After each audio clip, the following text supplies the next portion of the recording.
One of my most popular videos to date is one where I discussed a possibility of what Haranir might be and how they could fit into the existing World of Warcraft lore, as well as the new additions that Season of Discovery might be hinting for towards the Haranir. With Midnght almost upon us, we have some pretty solid and concrete answers as to who and what the Haranir are. From this point forward, I'll be discussing some massive Midnght spoilers, so if you want to stay in the dark, go ahead and click off of the video. In the current WoW story, we are presented with the idea that the Zandalari Trolls are the first trolls who existed on Azeroth, and that over time, when groups of Zandalari expanded into other regions, they would evolve and change to match their environment and the magic around it.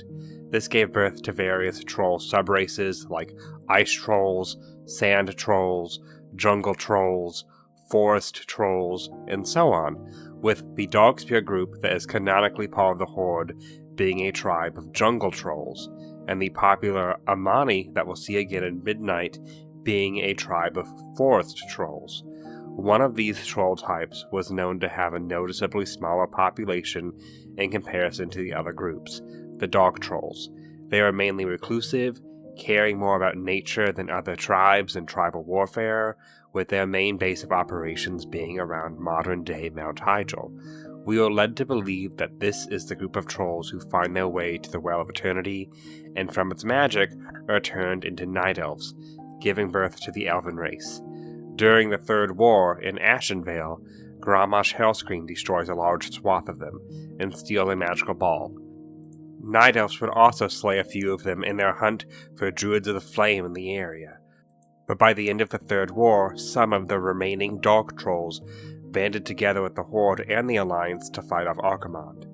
with Bran Bronzebeard believing that almost all remaining Dark Trolls were massacred by the Twilight's Hammer in Cataclysm.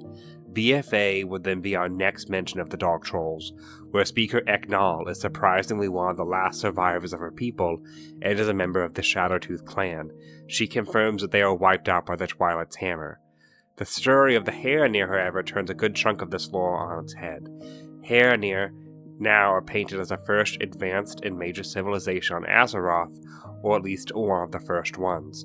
Earlier builds of the beta were stating that all troll kind, as we know it, were mere children and infants to the Haranir, with another in-game source of lore that states when the Haranir became restless and needed a new purpose and meaning for life, they decided to look for it. Some of them would look toward the stars and the moon, hearing a call to the Well of Eternity that would turn them into Night Elves, while another section of them heard a different call, a call coming from the roots of a world tree, that group being the main Harati tribe that we see as an allied race in Harandar.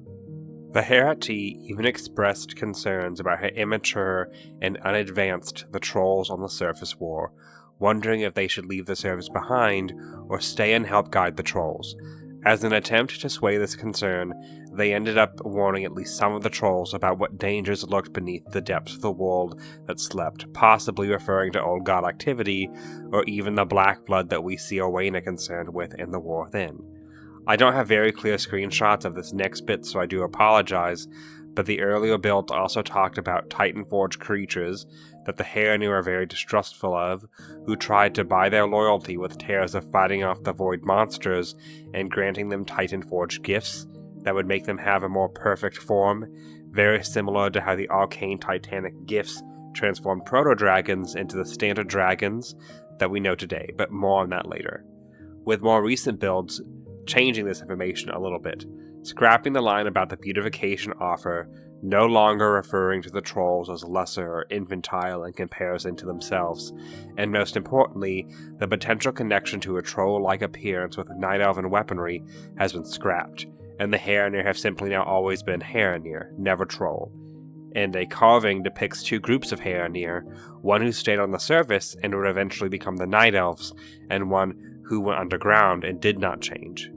Which, this is probably even more massive spoilers for this next little tidbit, and I'll put up a timestamp for when I stop mentioning it, but the Harati that made their way into Harandar also did so through Mount Hyjal's cave system, and they would find out that the voice they were hearing from the roots was that of the world soul, who they affectionately came to know as Al-Nahara, which makes sense as to why the Rift of Aln is physically inside of Haranir, and why in the Rift of Aln, in the Emerald Nightmare raid, we can see a large amount of intertwining roots in the skybox. Of course, there's a bunch more Al-Nahara lore I'll get into for another video.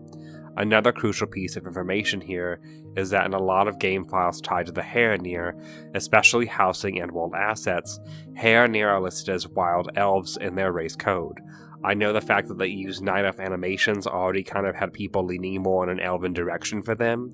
on top of the Druid Order Hall form, which is colored based on their race. So human variants like Kultirans and Worgen are white, Trolls are red, Tauren are brown. Night Elves were the only ones with this blue coloration, but the Haranir also have the blue elven color. Additionally, the female Haranir have a /flirt where they directly call themselves Wild Elves. I am wild about you. Of course, I am a wild elf, so that does not mean a lot. Which all comes together to confirm that Haranir are actually the first elves, and it retcons the idea that elves came from trolls in the World of Warcraft universe, as they are now entirely separate entities. So then why are Haranir a bit more bestial when compared to other elves? The answer to that is arcane magic and manipulation. Arcane magic in the World of Warcraft has always hinted toward things being picture perfect and as pristine and orderly as possible, something that Legion onwards has really hammered down on in the cosmological flow of things. The Well of Eternity was a pure arcane magic-like pool that over time empowered and transformed the Haranir who lived around its waters into Night Elves, removing their excessive body hair, beautifying them, removing their tusks into just fangs, on top of having the society in general turn into a more high magic, Suramar-like setup, which, again based on earlier build information, the Titans or Titanforge creations were initially offering that change to Haranir who would follow in line instead of just it being something that the Haranir stumble upon naturally.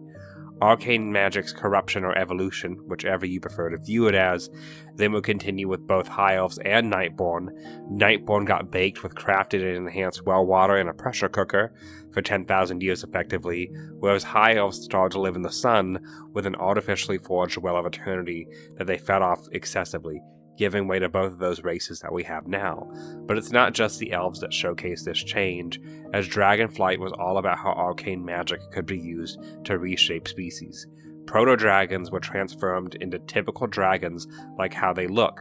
thanks to large infusions of arcane magic and having their young incubate and then hatch in a pretty heavy arcane-infused set of waters. This ensured that future dragonkin would turn out like the new variation of dragons instead of the original proto-dragons. There's even a plot point about Yggdrasil and the Titans bathing primaless eggs in these arcane waters without their consent or knowledge in order to wipe out the future generations of proto-dragons. So, then where do dark trolls fit into all of this now? Sources of lore in the past heavily implied that dark trolls were few in number, and speculation was abound that some of the dark trolls at least may be offshoots of other tribes, notably forest trolls. However, they are simply just a group of trolls now who also lived in the caves near Mount Hyjal sometime after the Haranir journeyed down into Haranir, with the potential for some who saw one group to confuse them with the other. I think overall this retcon will make players who are angry about the original connection they drew in Cataclysm between elves and trolls happy, but for me what I like about it is just genuinely tying elves to nature magic. I know it's kind of a gimmick in most universes that elves have some kind of innate connection to nature magic, but I just personally really enjoy it, and with the OG elves now being tied to nature as well, it just kind of clicks nicely for me, and kind of also helps that Night Elves go back to their original culture when they